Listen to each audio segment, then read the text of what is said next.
In the church today, they say that 65% of Christian men have viewed pornography in the last month. We can see that porn is just, this thing that's in the church that, a lot of people don't want to talk about. My name is Austin Bunch, and I've been coming to Vintage since 2009. I'm Leah Bunch, and I've been coming since 2010. In middle school, one of my classmates brought a magazine to school. And I remember all the guys in the bathroom crowding around it, looking oh my gosh, this is insane, what is this?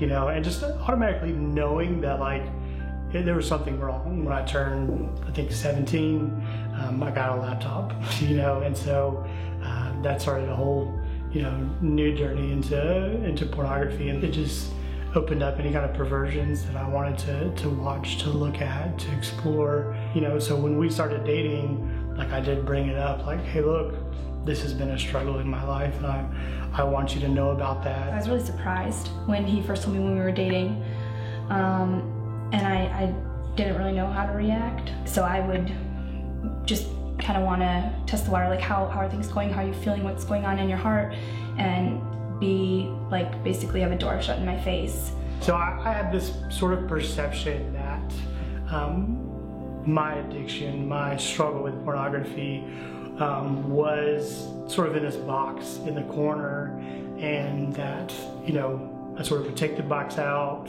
look through it, and then sort of put it back, and it was very compartmentalized from the rest of my life. And then I got caught.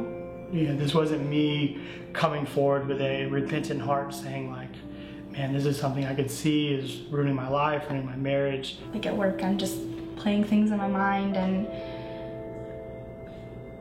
hearing lies well, maybe it's not that big of a deal, or maybe this is just something that guys do, and maybe this is just what my marriage is gonna be.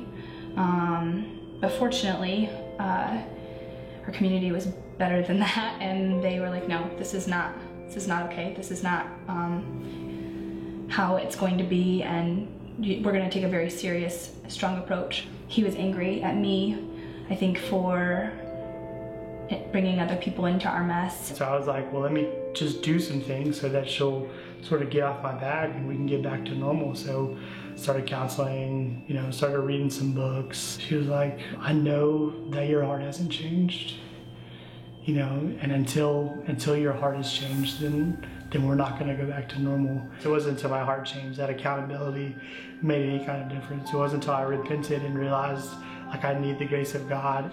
Even when I was that sinner, even when I was that very broken man, He loved me, He wants me, He desires to have that relationship with me. Vintage's response to this struggle is the refinery. The refinery is about accountability. The refinery is about freedom. It's about grace.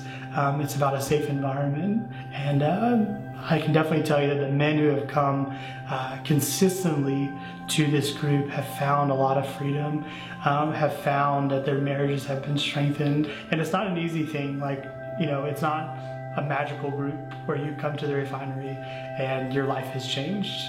But I think one of the things that just even coming to a group shows is your willingness to change.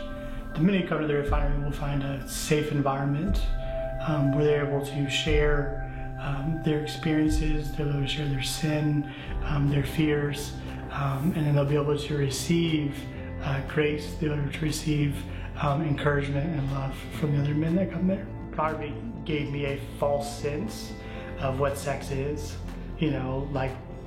what intimacy is, and even in marriage, we didn't have intimacy.